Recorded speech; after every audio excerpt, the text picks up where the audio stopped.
Okay, it's fine. Yes. Okay. First question to Daniel. What is voting and why do people vote?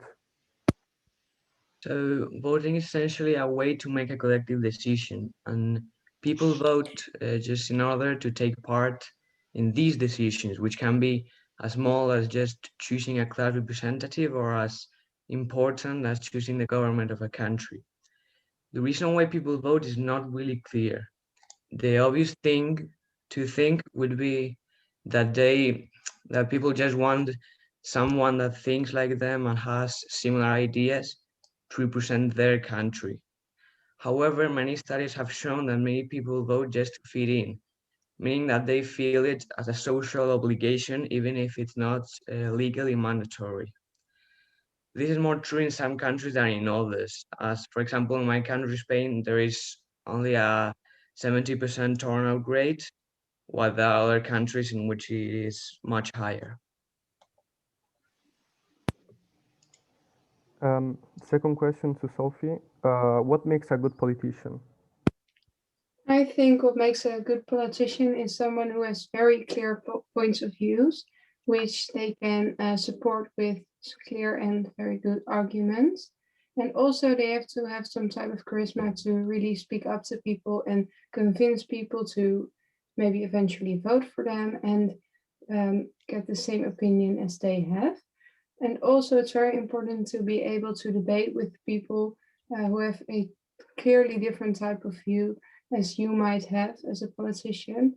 And also, as a politician, you sometimes have to make compromises and sometimes take your loss because you won't be able to convince everybody of your point of view. So it's also very important to be able to do that and sometimes take your loss.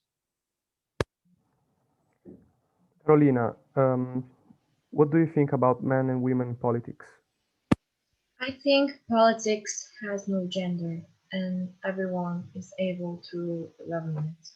Both men and women's voice must be heard in high posts and in government. However, there are still many inequalities in all EU's countries when it comes to men and women in the government and in the parliament. Accordingly to Eurostat's latest data that came on the 8th of March, beautiful date for us women. In Portugal, my country, the percentage of women who hold positions in national government or sit in the parliament is 39% and 40% respectively. So I guess we still have a long way to go towards equality, but we're progressing. So To just fit in, meaning social obligation. Theodora, what is the difference between autocracy and democracy? So, autocracy and democracy are two sides which are not friends, because in democracy, people vote or use referendums and choose the people, the government who is in charge of them. While when autocracy is when while in autocracy, people have nothing to do with choosing the government nor controlling it. People usually just don't do anything with the government when we're talking about autocracy. Also, there are two types of democracy, main types, which is direct and representative democracy, while autocracy, the three main types of autocracy are tyranny, the authoritarian regime, and also totalitarianism. So the main thing is that in democracy, people have the freedom of voting, while in autocracy, they really don't have a voice nor can do anything when the government and the people in charge of them are doing something.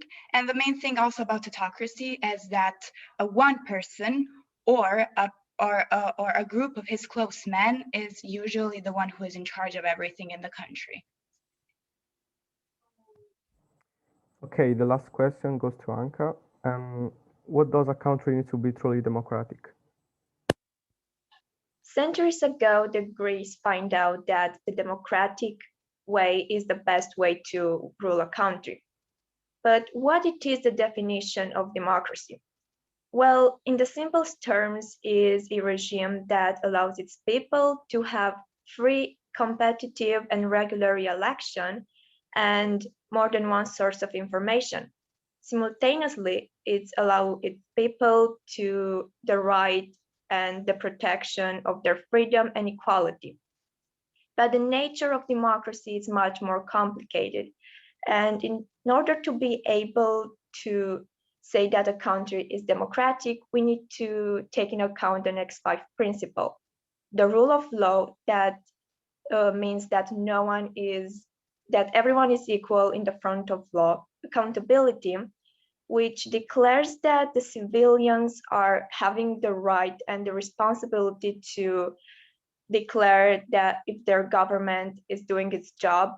Responsiveness, which means that the higher ups need to allow and protect the freedom and of its people. And the last ones are freedom and equality, which are the basic need of any human and civilian. By analyzing each of these principles, we can declare that a country is democratic in a good way or bad.